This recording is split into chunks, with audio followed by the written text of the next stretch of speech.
household, two heterosexual parents and three children, divorced in their mid-teens. Now the family is in their 40s. There's mental health and substance misuse issues, and also high conflict divorce.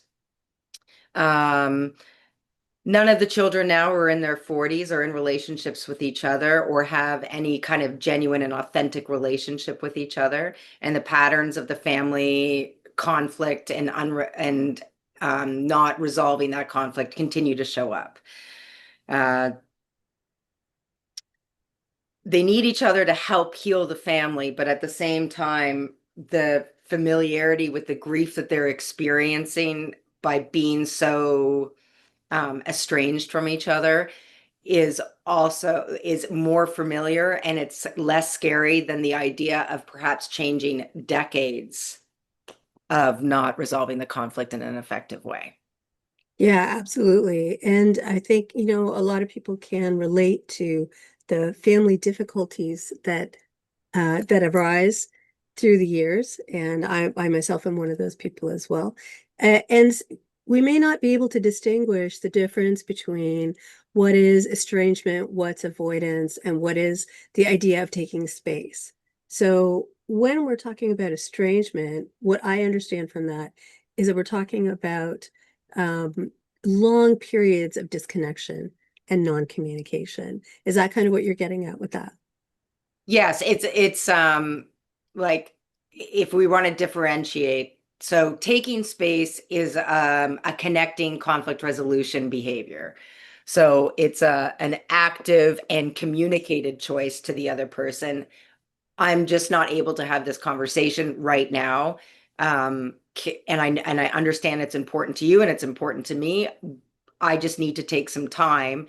Can we revisit it with actually revisiting it? So that's taking space. Avoidance, it looks like just shut down. It's a survival mechanism, right? It's not wise mind, it's protective, it's the primitive part of us. Estrangement for is when the avoidance is for a long period of time. And like, I mean, the long period of time, I mean, in this case, we're talking about 8, 10 years. Like that's estrangement. Right. And estrangement can be, in this case, we're talking about 8 to 10 years, but estrangement can be shorter.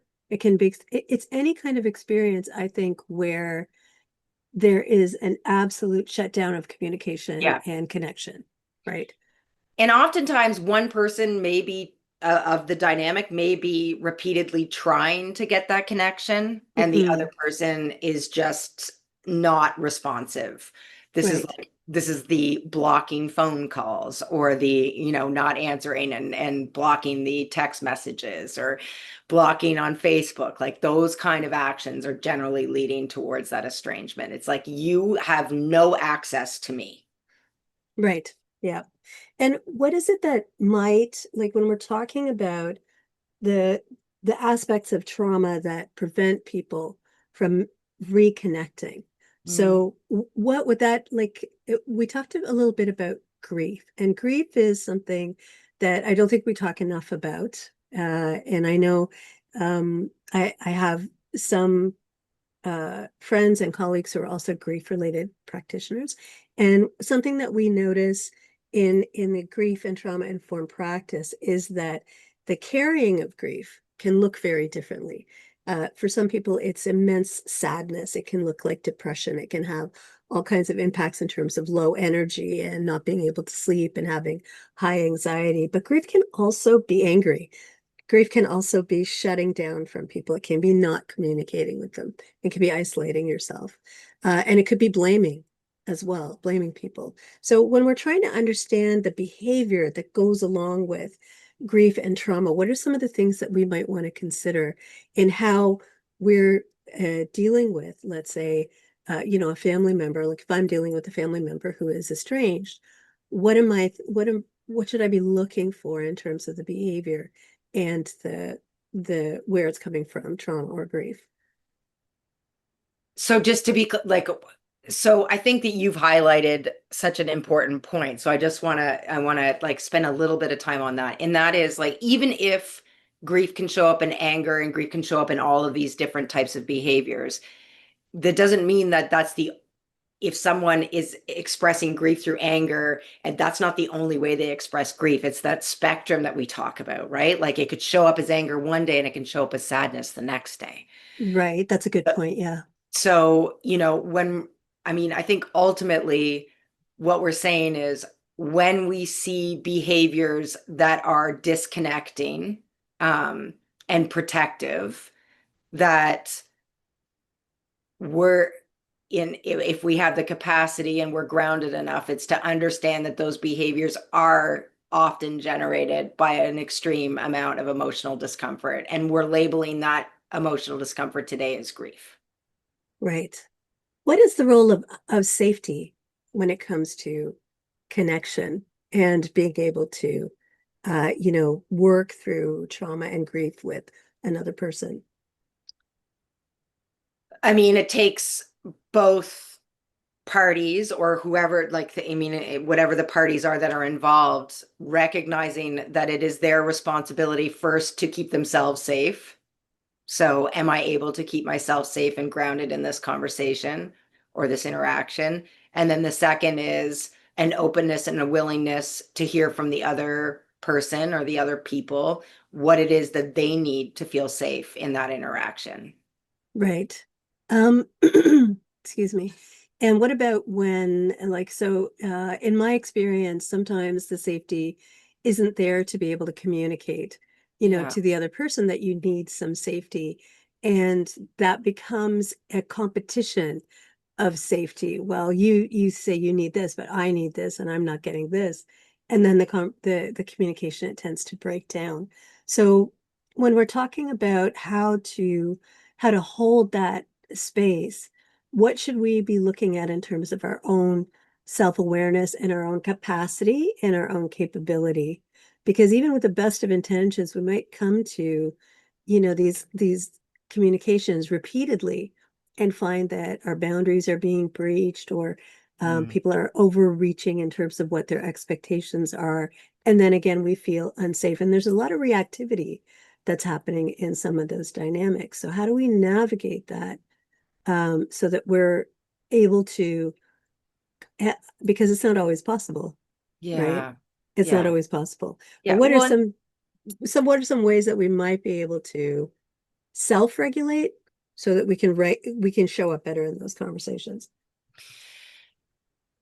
just in your competition of safety, it's also like the competition of grief. I'm hurting more. Like, Yes, what 100%. I've Yeah. gone through. What Yeah, about what I've gone absolutely. through? Like, Yeah, that's you right. Yeah. think you're in pain? Look at what so Yeah, it's 100%. who deserves more. I mean, the competition in and of itself, like that is a protective behavior, right? Right. It's Yeah. that's the directing. I'm going to win this and you're going to lose. So, and to your point, like, I mean, we can be grounded and then somebody can say something that is like a psychological sucker punch that all of a sudden completely ungrounds us, right? And we weren't anticipating it. Yeah. I would say in patterns of families that with some reflection and like debriefing with people that are trusted that can remain objective and help you stay true to what your intention is, there is um the familiarity and the dance of the conflict. Like, and we know we're give our case study that's like 40 years, like this 40-year conflict. There may be less psychological sucker punches that way because you can almost anticipate what are the conflicts that are going to happen, like what is going to be Mm. said. Yeah. So you can prepare yourself for that, and have whatever your response is or whatever your boundary is going to be Right. Yeah. that. Yeah. Yeah, absolutely. In the coaching aspect of it, we do talk about being able to rehearse how we're going to go through the experience. And when I say rehearse, I don't mean this in a kind of disingenuous, inauthentic way. What I mean is this is kind of like a self-preparation. It's a way to say, okay, what are all the potential scenarios that can arise? And of course, we can't mitigate everything. So we just think about what are the most common or the most typical, and as you said, the expected responses that might come in that situation, and what are the things that we can, um, what are the things that we're prepared to offer in those situations and be able to stick with them, because sometimes in that moment of reactivity, you just draw blank. Yeah. I mean, well, because you're flooded, You're flooded. right? Okay. Right. I was thinking about what is that word when you're completely overwhelmed with your emotions and Yeah. not able to kind of get at the feeling or the thought that you need to. And it's physiologically impossible, right? Like Mm, if you're and that's the self-awareness. When I'm in these difficult conversations, this is what typically happens to my body. And right. these are the behaviors that I typically engage in, right? Like, so when I become flooded, as an example, in a difficult conversation, it's almost like a tension like it's like everything tightens up. And that experience is also incredibly uncomfortable. So I'm experiencing the emotional discomfort, but also the physical discomfort of that. And there has to be some kind of, it's a pressure cooker, and there has to be some outlet for that. And so my Right. behaviors are generally in line with letting out that energy, which in, as more self-aware I become,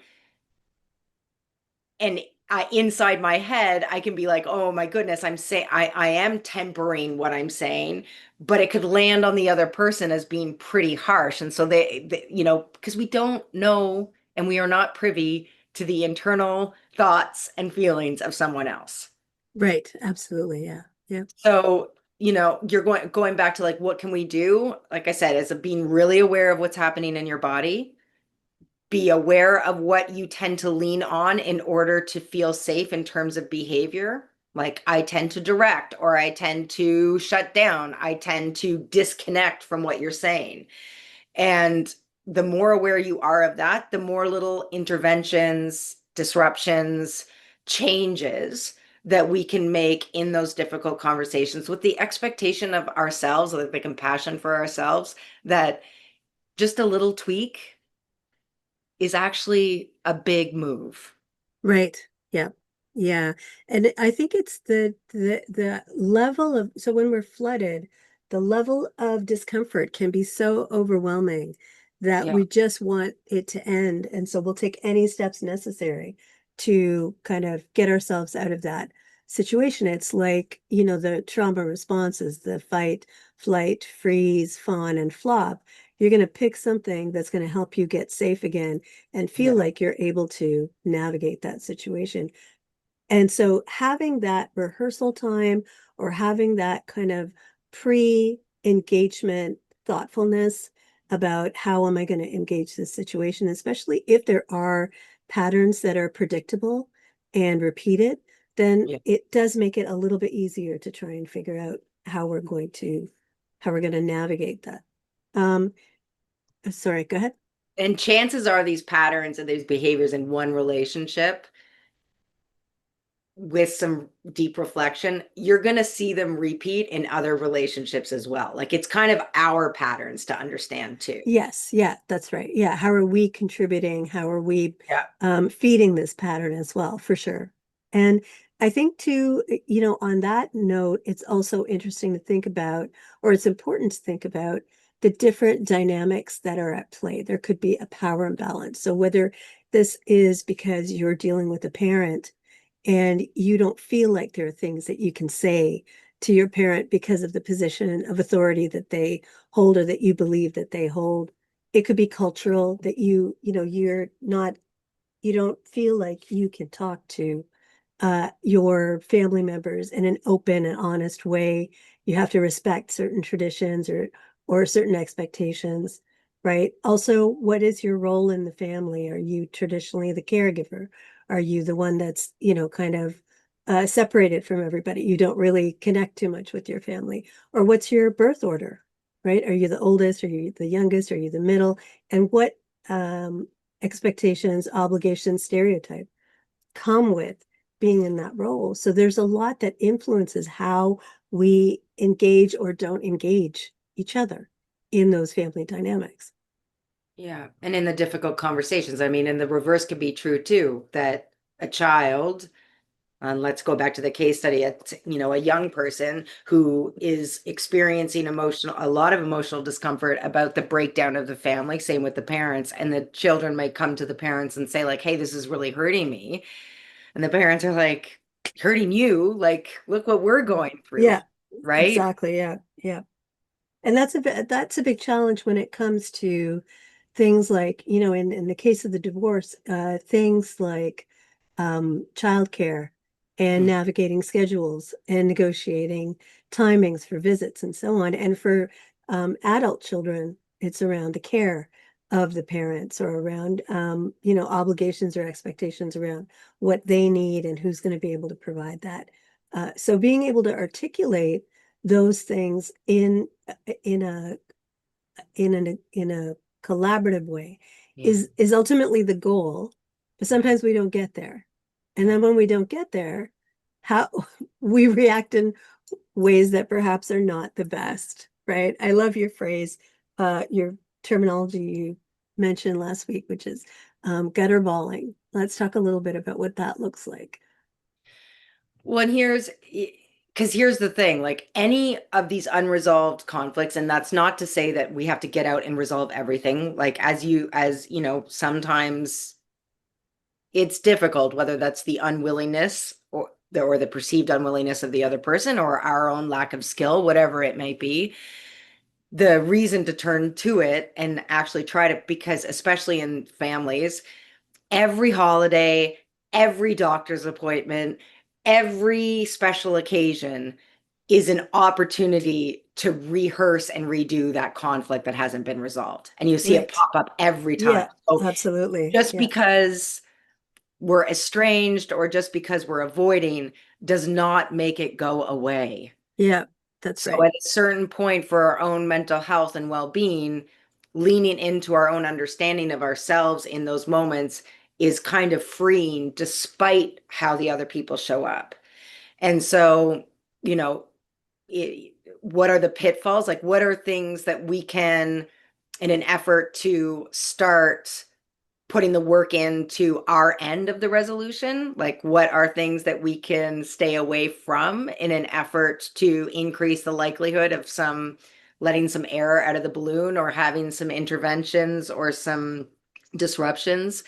Um, One is developing the practice of no name calling. Yeah. Hmm. Um, we protect our sense of identity ferociously. Name calling generally, like it spikes it. It spikes that part of our identity. So you're a loser, or that what that does is that feeling of the identity of fellowship gets impacted there. So you're saying I don't belong. I'm going to defend myself against that. Yeah, Um, absolutely. so no name calling, I think generally speaking, that is a gutter ball, like no matter what. Another thing to pay attention to is our behaviors.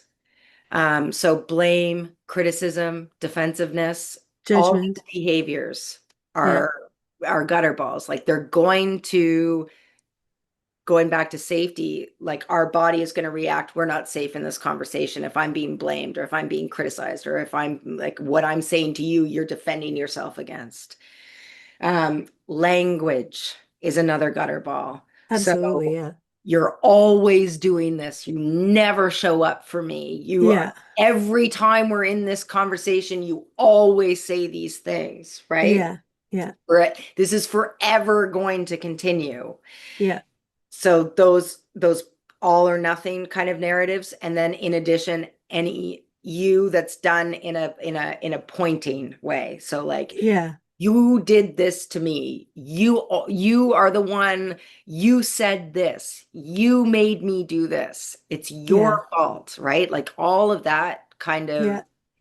language is going to create havoc on the other person's nervous system. Yeah.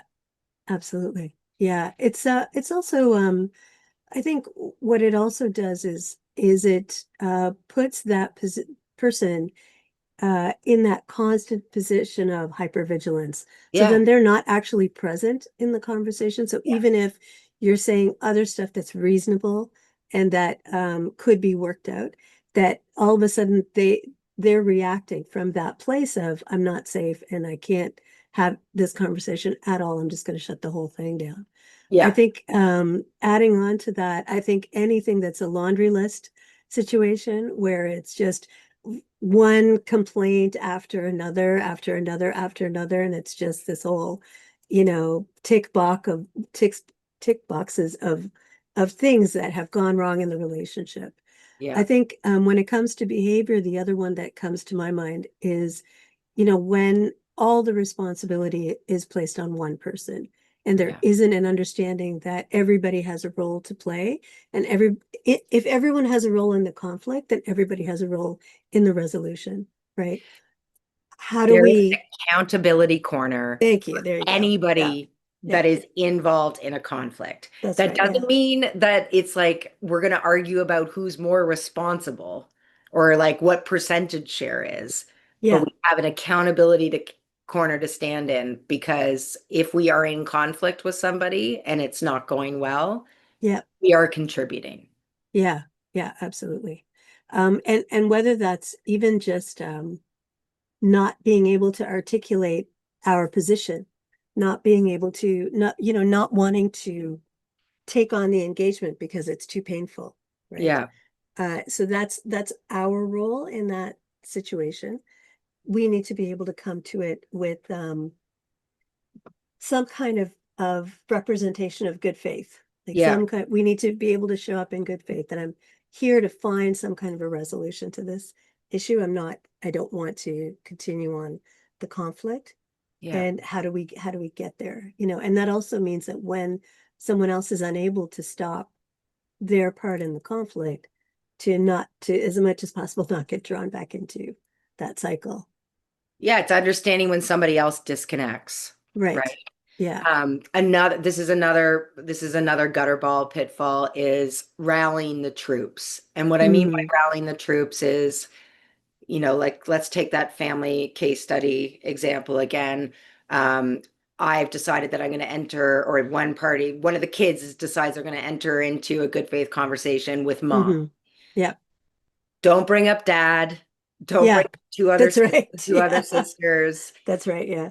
Yeah. This is the relationship between like even my sister, like it's like using and the like outside of then the person that's hearing this information is like, whoa, all of a sudden now I'm like, there's all Yeah. these people in this space that aren't really here. But now Yeah. I'm like, it's almost a coping mechanism. So we'll argue about this other person instead of talking about me and you. Yeah. But That's the right. other piece of that is like the reason that we rally the troops is because like or I'll say it for mine. When I notice that I'm rallying the troops, it's because I am not certain or confident or trust my own perspective and feelings about the situation.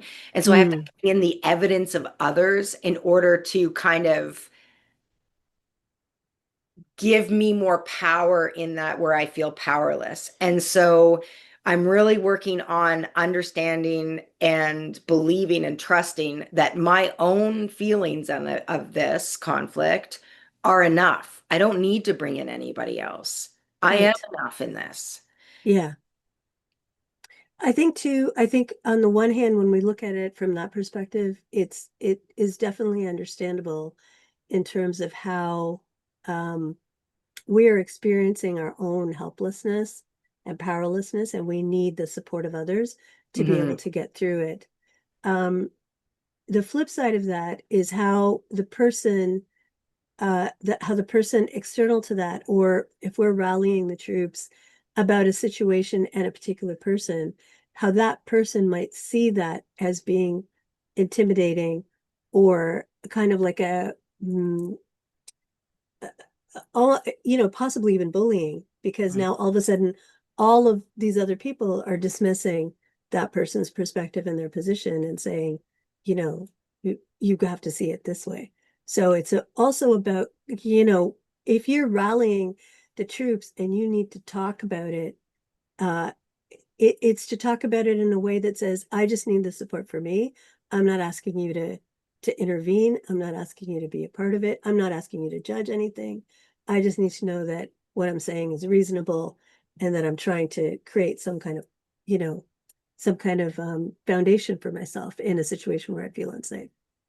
Well, and if you're rallying the troops in the difficult conversation with one person, meaning that you're bringing the other people in, going back to the family example, there's all this estrangement in the family. And then you're telling this person, and everybody else thinks this way about you. Yeah, That person that's hearing that is cut off from the relationships of the other people that's right. unless Yeah. those people are able to say how they're wrong. And so on the receiving end of that, trust just goes out the window because you're all talking about me behind my back. Yeah, that's right. Yeah. Like, so you could just see how this like festers, the conflict and the Yeah. trust and the grief. It's really difficult. Yeah. Yeah. And there's part of it that just becomes us against them. And there's no, Yeah. then it's just, then it's just butting heads, through the whole thing. So that's very, very, that can be very challenging. And especially if they're long-term patterns where no one really wants to take action to, to stop those cycles. It was one of the most powerful boundaries that um, for me anyway, that has really worked is knowing the rallying the troops as being a gutter ball, is being able to say in the moment, if it's happening to me, even if somebody else in this difficult conversation is rallying the troops to me, I have a boundary in saying, I'm not talking about anybody Yeah, else. I'm exactly. only Yeah. talking about me and you. Yeah, that's right. And, it doesn't always land in a way of the other person going, "Oh my gosh, that's so thank you. Yeah, that's the best boundary ever. I was so waiting for you to say that." But it it's the intervention. It's the Yeah, disruption of that's right. when you and I are in a difficult conversation of our relationship, it's about me and you. It's not Yeah, about anybody else. that's right. Yeah, absolutely. It's a powerful boundary. It is a powerful boundary, and it's important to place those boundaries. To set those boundaries and make sure that we're not putting down boundaries to be punitive and that we don't express them as being punitive, but we are very particular about why this boundary is being set, what Mm. the consequences are if that boundary is going to be breached, and so on. And then we can try and create some kind of a framework to work from. So it's been a very kind of in-depth discussion around trauma, grief, and conflict. Shannon, what are your parting thoughts for folks as we wrap up for today? I mean, like every week, start with self. Yeah, that's right. Yeah. Yeah. Start with self and With self and try to pick one of the gutter balls and, and not all of them to start, whatever one you feel like is you can lean more easily into and employ that in a difficult conversation and see what happens. yeah, absolutely. And so it's about the practice of it. Yeah. So I say very frequently, practice makes permanent. It's not about perfection. It's not that you're going to do it once and then you're going to know it forever. There are going to be times when we slip back into old patterns because that's just the way that's the way our brain works. That's the neuroscience. We have the deep neural pathways. We have a particular way of dealing with things, and it's going to come up over and over again. It's going to take time to change. And Hmm. disrupting those patterns, first of all, requires that rehearsal, that intention that I want to make a change here and I'm going to make a change. And even if I can't do it every time, I'm going to keep doing it until it becomes my usual response rather than what I've done previously. So disrupting those patterns starts with rehearsal, with a clear idea of how you're going to go forward, with the intention to keep the practice up, right? The compassion for yourself, and as much as possible, compassion for the other person. If you can't get to compassion, try and get to neutrality, try and get to non-judgment, right? So that you can just hold that space for the other person where they are without getting drawn back into without getting drawn back into the conflict. Yeah, and remember, boundaries are one of the most compassionate things that we can do for somebody else Yeah, in a relationship, absolutely. right? 100%. Yeah. All right. Thanks everyone for joining us today for our episode, Empowering Yourself Through Conflict on Trauma, Grief, and Conflict. This video will be available on LinkedIn and also on YouTube. We will share the link when it's available if you want to share it with your family and friends, anyone that you feel might benefit from this discussion. Please leave us any comments that you have, any questions in the comments below. And if people want to get a hold of you, Shannon, they can go to They can email shannon.tlewellness@gmail.com.